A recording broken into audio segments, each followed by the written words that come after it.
नमस्कार, मैं केसी मिश्रा और हाजिर हुआ हूं आपके साथ आपके समक्ष एक और प्रस्तुति लेके, एक और जगह से बेहतर रिपोर्ट की उम्मीद लेके, एक नई शख्सियत के साथ। शख्सियत विशेष में आज हमें समय देने के लिए हमारे चैनल को आए हुए हैं एक व्यापारी, एक समाज सेवक डॉक्टर राजेश सरोज, जो कि इस समय समाजवादी पार्टी से अपनी भाग्य आजमाइश कर रहे हैं। टिकट को लेकर उम्मीदवारी जाहिर की है उन्होंने लालगंज विधानसभा से।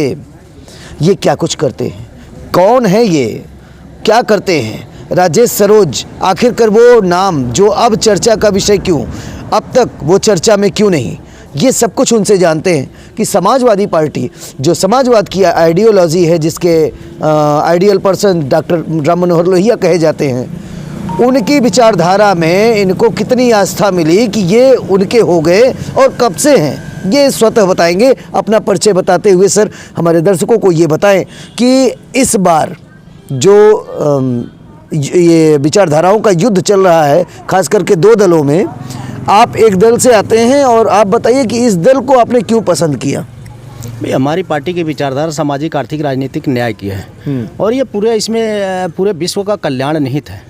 अगर हमारी पार्टी की विचारधारा को देखा जाए तो सारे धर्मपंथ लोग आ जाते हैं, धर्मपंथ जाति की सारे लोगों की इसमें कल्याण निहित है। क्योंकि हमारी पार्टी की जो विचारधारा है सामाजिक, आर्थिक, राजनीतिक न्याय, और ये लोकतांत्रिक तरीके से इसको हासिल करने की बात करती है। और जो विकास की धारा में पिछले पायदान पे जो खड़ा है, उसके लिए हमारी पार्टी सशक्त रूप से इनको आगे बढ़ाने का कार्य करती है। तो कुल मिला के जो है सामाजिक, आर्थिक, ये जो न्याय की मांग है, इसमें समता मूलक सिद्धांत की स्थापना ही मूल सिद्धांत है समाजवाद का। हर किसी की आवाज़, जन जन तक संचार, वो हर किसी की आवाज़ पहुँचे जो है सत्ता के गलियारों तक। किसी की आवाज़ अगर दबाई जा रही हो तो भरसक की कोशिश, इसका विरोध होता है समाजवादियों के द्वारा, ये अक्सर देखने को मिला है। लेकिन अब दौर वो है कि पिछले 5 साल की योगी सरकार में आपके मुखिया, आपके राष्ट्रीय अध्यक्ष जब अन्याय पे अन्याय हो रहे थे तो सड़कों पे नहीं उतरे, मात्र एक ट्वीट तक सीमित थे। उन्होंने जन क्रांति लाई है तो केवल अपनी विजय रथ यात्रा से न की, 5 साल में हो रहे जुल्म जाति के खिलाफ वो सड़कों पे नहीं उतरते। इसके पीछे की वजह जानना चाहेंगे आपसे। नहीं, ये आरोप गलत है, सरासर गलत है। ये हम नहीं लगा रहे, ये ट्विटर पे एक्टिव रहने वाले लोग लगा रहे, बड़े लीडर्स लगा रहे, अपोजिशन के लोग लगा रहे, लाइक दैट कांग्रेस और बीएसपी।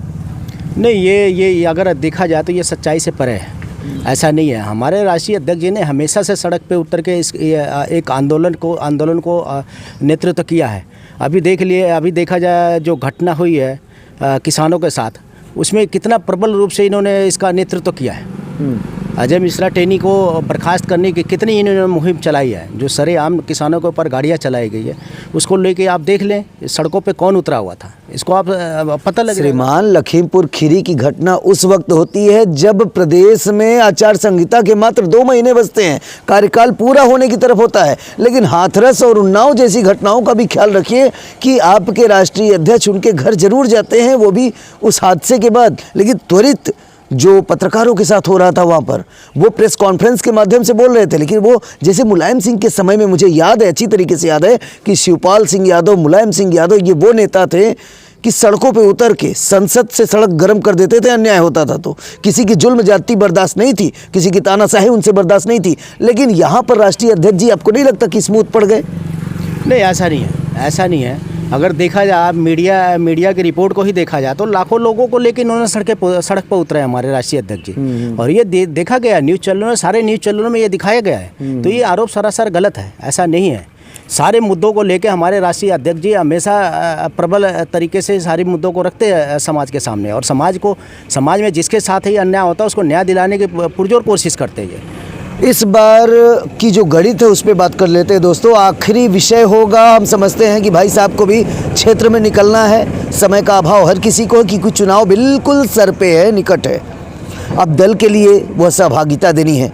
आखिरी विषय होगा कि जो गठबंधन, जो अलायंस हो रहे हैं, वो समीकरण बताया जा रहा है कि बड़े नेता दूसरे दलों से पलायन करके आपके दल में आ रहे हैं, लेकिन वो लोग आ तो रहे हैं लेकिन अपनी शाख जिसके नाते वो जाने जाते थे, जिन जातियों के वो मठाधीश कहे जाते थे, वो जातियां चल के आपके दल में नहीं आ पा रही हैं। क्या ये इन बातों में बिल्कुल सच्चाई है या आप नकारते हैं, और नकारते हैं तो क्यों नकारते हैं? नहीं, ऐसा नहीं है। वो अपने समाज के और प्रदेश के बहुत बड़े नेता हैं। अगर वो हमारी पार्टी में आ रहे हैं, निश्चित रूप से हमारी पार्टी को उसका फ़ायदा मिलेगा और उस समाज के लोग भी हमारी पार्टी के साथ जुड़ रहे हैं और ये देखने में ही आ रहा है और ये लगातार ऐसा हो रहा है। तो उस समाज का नेतृत्व करने वाले अगर बड़े नेता हमारे दल में आ रहे हैं तो वो समाज के लोग भी इससे जुड़ रहे हैं। एक और सवाल बनता है नेताजी, आखिरी मैं पूछ देता हूं, क्योंकि आप कहेंगे भाई साहब समय की कमी है, लेकिन मैं फिर भी पूछूंगा, जो राम को लाए हैं आप उनको क्या हरा पाएंगे? जो राम को लाए हैं हम उनको लाएंगे, ऐसा गाना चल रहा है, लेकिन आप क्या उनको हराएंगे? लेकिन राम को लाने वाले लोग अब बाके बिहारी का नाम लेने लगे हैं कि अब की बारी बाके बिहारी, और महाराज जी पहुंच जाते हैं गोरखपुर से लड़ने के लिए। मतलब अयोध्या, मथुरा जैसा, काशी जैसा क्षेत्र भी उन्हें रास नहीं आता, वो अपनी सेफ्टी के लिए लोग बता रहे हैं कि वहाँ पहुँच गए। देखिए, पहली बात तो देखिए, ये आस्था का विषय है। आस्था के विषय को राजनीति से जोड़ना ठीक नहीं है। अगर आपको वोट मांगना है तो आप कमाई, दवाई, सिंचाई, पढ़ाई के नाम पे वोट मांगें। अगर आपने विकास किया हुआ इस प्रदेश में, उत्तर प्रदेश में अगर आपने विकास किया हुआ तो आप आएँ, आप लड़ाई करें, वोट मांगे, कमाई, दवाई, सिंचाई के, पढ़ाई के नाम पे आप वोट मांगे। कहाँ आपने हॉस्पिटल बनाए हैं? किसको आपने दी है दवाइयाँ? हॉस्पिटल के नाम आपने मजाक किया हुआ। गाँव की स्थिति आप देख लें, गाँव में एक भी हॉस्पिटल आपने नहीं बनाए हुए। गांव में लोगों की दर्दनाक मौत हो जाती है, लोगों को पता तक नहीं होता कि हमारी मौत किस वजह से हुई है, और आप कहते हैं कि हमने पूरा विकास कर दिया है। गांव में रोडों की आप स्थिति देखें, लोगों को पानी की निकासी की व्यवस्था नहीं है, लाइट की व्यवस्था नहीं है। लाइट यहाँ चली जाती है, 5-5 घंटे तक लाइटें नहीं आती है, और नालियाँ चौक पड़ी हुई है। आप मार्केट में चले जाएँ, गंदगी का आमार पड़ा हुआ है, वहाँ लोग बैठ के चाय पीते हैं, पानी पीते हैं, और बैठने से पहले बदबू आनी शुरू हो जाती है।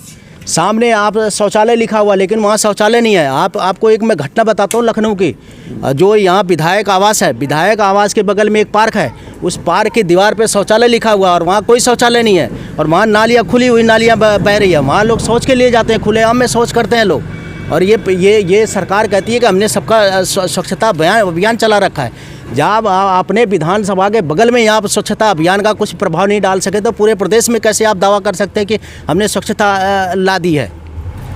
तो ये थे हमारे साथ राजेश सरोज जी, जिन्होंने बड़ा ही निराले और बेबाक अंदाज में कहा है कि धर्म की बात करना ही सियासत में गुनाह जैसा है, लेकिन लोग करते हैं। उत्तर प्रदेश में जब तक राम रहीम नहीं होगा तब तक पता नहीं चलेगा कि चुनाव सर पे आ गया है। उत्तर प्रदेश में जब तक धर्म पर कटाक्ष नहीं होगा, जिहाद की बात नहीं होगी, जब तक जाति, अगड़ा पिछड़ा की बात नहीं होगी, तब तक पता ही नहीं चलता कि चुनाव है भी कि नहीं। तो ऐसे में विकास की बात करने से जो लोग कतराते हैं, आज उनको पुख्ता जवाब दिया है राजेश सरोज जी ने। उम्मीद करता हूं आगे इनसे, ऐसी शख्सियत से, ऐसे वक्ता से बार बार रूबरू और इनसे आपका सरोकार करा सकूं, इनकी बातों को आप तक पहुंचा सकूं। जय हिंद।